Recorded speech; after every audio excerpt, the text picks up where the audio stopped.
Mas quanto tempo pro corpo ou pra mente voltar a lembrar de como era e ter a vontade? Porque meu problema mais é a tal da vontade, cara. Tudo parece melhor do que treinar. Vontade entendeu? é difícil, mas formação de hábito, você teve com o Wesley aqui, e o Wesley ele deve ter falado pra você. Cerebral, né? é uma coisa... 66 dias em média. 66 dias? Então, todo mundo que fala que não se propõe a treinar pelo menos 2 meses, no horário certo, com uma rotina adequada, cara, acaba falhando, porque é o tempo que demora para você aprender que aquilo é uma coisa que você tem que fazer, né? Basicamente é o trabalho de 2 estruturas cerebrais juntos, né? O striatum dorsalis e o núcleo accumbente.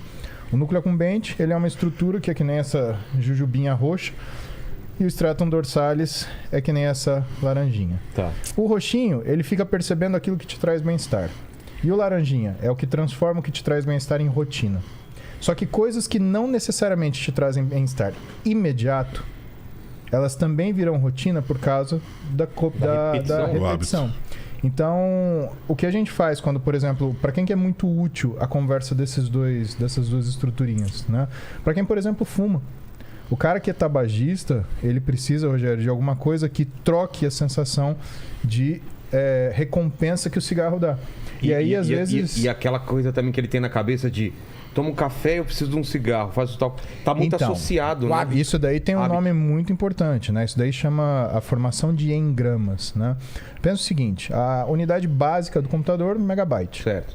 A unidade, ou byte, né? Ou bit, né? A unidade básica de memória, nossa, chama-se engrama. Quando você forma uma memória de recompensa, você tem que desfazer essa memória. Por que é tão difícil você refazer um hábito? Porque você gasta energia para destruir essa informação.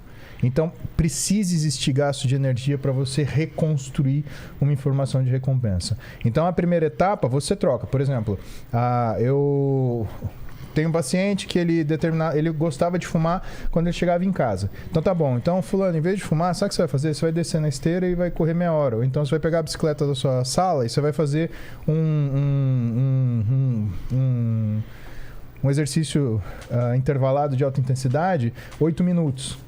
E aí o que acontece? A endorfina sobe, ele tem aquela sensação de recompensa imediata e ele, entre aspas, esquece o cigarro. Mas por quê? O cérebro começa a...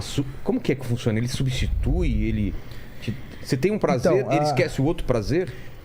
Ele reescreve. É o mesmo jeito que você... Que nem no computador. Você grava uma coisa em cima de... Exatamente. Só que o que é interessante no cérebro, né? O que é a informação básica? É a percepção de recompensa, né? O computador, é difícil você transformar essas coisas ipsis literis, porque não existe uma informação básica de recompensa do computador. Mas a gente tem essa informação, essa sensação. Recompensa, recompensa, recompensa. E aí o que você precisa? Para pagar uma coisa que você tem recompensa, você tem que entregar outra que tem recompensa. Às vezes, ou nem indicado que a pessoa ela comece com musculação. Por quê? Porque musculação depende de um tempo que você pratica para você voltar a ter essa sensação. A gente fala para começar com aeróbio por quê? O aeróbio, ele é uma sensação, para quem começa, desconfortável.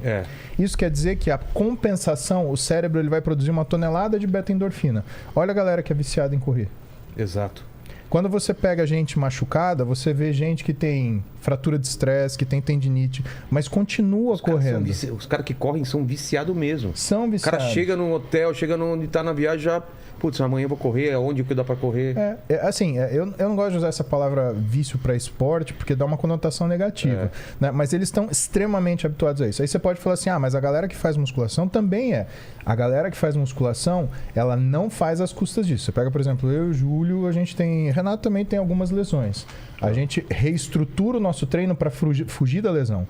O sujeito que corre, ele corre apesar da lesão. Entendi. Então a gente tem mulheres que têm, por exemplo, fratura de estresse no pé, correm até o pé quebrar. Fratura de estresse na canela, mesma coisa. Alterações que estão associadas, por exemplo, até com transtorno alimentar, acaba mexendo com isso. Então, vamos voltar. A gente começa primeiro fazendo alguma coisa que dê uma resposta de recompensa.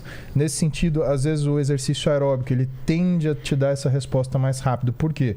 Porque ele causa um desconforto mais precoce, então o cérebro produz mais endorfina precocemente, e aí você tem um tempo mínimo para isso acontecer. quanto tempo dura um craving. Então você precisa de alguma coisa. Quero comer um doce. Quanto tempo dura?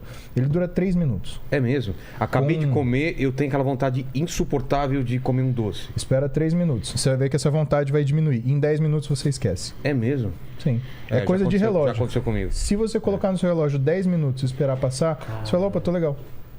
Então é muito do que é o ímpeto. E aí quem que conversa isso? Então a gente estava falando das 2 jujubinhas, né? Então a gente tem aqui a resposta, né? Do que é a sua recompensa na roxinha, o que é o seu hábito na laranjinha. Quem é a irritação do doce que vai falar assim, vai agora buscar aquele doce? É a jujubinha vermelha, que a gente chama de amígdala. Ela faz o quê? Ela pega e fala assim, opa, preciso me proteger desse desconforto que está sendo notado. E aí ela comanda uma outra jujubinha que fica na frente, que é essa jujubinha verde aqui. Mas por que o corpo gera esse desconforto? O seu cérebro percebe como desconforto. Né? A falta daquela sensação de recompensa. A falta de sensação de recompensa... Seu corpo sempre quer se sentir bem. É isso? Ele sempre busca uma recompensa, Rogério. Algumas pessoas mais que outras. Tem pessoas, por exemplo, que elas são afeitas a terem vícios. Então, se a pessoa experimentar cocaína, ela vicia. Se ela experimentar cigarro, ela vicia. Se ela experimentar álcool, ela vicia. Entendi. Por quê? Porque é uma necessidade de recompensa que ela tem. E aí... O que acontece nessa condição? O vermelhinho, a jujubinha vermelhinha aqui, que é a amígdala, ela anula o efeito da jujubinha verdinha, que é um negócio chamado núcleo ventromedial do córtex pré-frontal. Núcleo ventromedial do córtex pré-frontal, que é o que faz a sua programação de atitude. Quando ela desloca e some, você busca 100% a recompensa e a tua jujubinha. Acontece isso. Entendi.